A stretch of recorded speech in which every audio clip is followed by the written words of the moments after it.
Now we are going to start chapter number 3, that is part B. The name of the chapter is Environment and Society. All the material objects that we use in our day-to-day lives, their source lies in nature. All the goods consumed are produced from the natural resources found in our country and in the whole world. Along the way, the goods have passed through the manufacturer, supervisor, managers, transporters, traders, and those who have brought them to consumer for consumption. Therefore, there is a need to study the relationship with environment as they have changed over time and they vary from place to place. So all the material objects that we are consuming today to satisfy our wants, our needs, we are getting them from the environment. Everything in the world is changing today, and all the needs are being fulfilled by the natural resources which are present in the environment. There are urgent emergent environmental problems that demand attention. To address this crisis effectively, we need a sociological framework for understanding why they occur and how they can be prevented or resolved. As we are consuming and we are exploiting the natural resources and we are exploiting the environment, certain urgent environmental problems are arising in the world, and it is very urgent to solve these problems, otherwise the survival may be a difficult one. All societies have an ecological basis. The term ecology developed the web of physical and biological systems and processes of which humans are one element.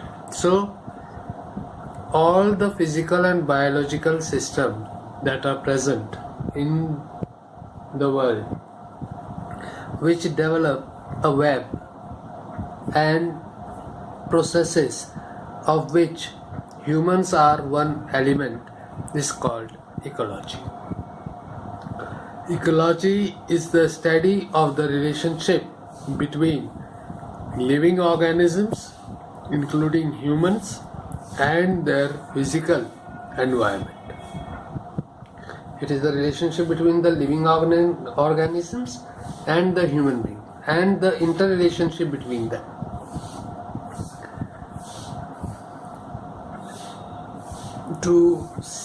It seeks to understand the vital connections between plants and animals and the world around them. It is the study of how organisms interact with one another and with their physical environment. The distribution and abundance of organisms on Earth is shaped by both biotic living organisms, related and abiotic non-living or physical factors. Mountains, rivers, plains and oceans, and the flora and fauna that they support are a part of ecology. The ecology of a place is also affected by the interaction between its geography and hydrology. Ecology has been modified by human action. What appears to be a natural feature of the environment, aridity or flood, for example, is often produced by human intervention. For example, the plant and animal life unique to a desert is adapted to its scarce rainfall, rocky or sandy soils, and extreme temperature. Ecological factors limit and shape how human beings can live in any particular place. For example, the plant and animal life of the desert that we have just said. Over there, the rainfall is less, the soil is sandy, the temperature is very high. Then also, there are certain things that are being found over there. Deforestation in the upper catchment of a river may make more flood prone. Climate change brought about by global warming is another instance of the widespread impact of human activity on nature. So this means that in some way we human beings are responsible for the degrading environment conditions in the country. May it be the deforestation, may it be your soil erosion, may it be global warming, everything we are responsible for it and disturbing the ecological balances and the environmental balances in the world. Over time, it is often difficult to separate and distinguish between the natural and human factors in ecological change.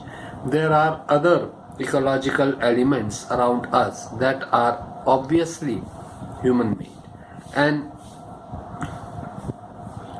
an agricultural farm with its soil and water conservation works. Its cultivated plants and domesticated animals, its inputs of synthetic fertilizers and pesticides is clearly a human transformation of nature. The built environment of a city made from concrete, cement, brick, stone, glass and tar uses natural resources but is very much a human artifact.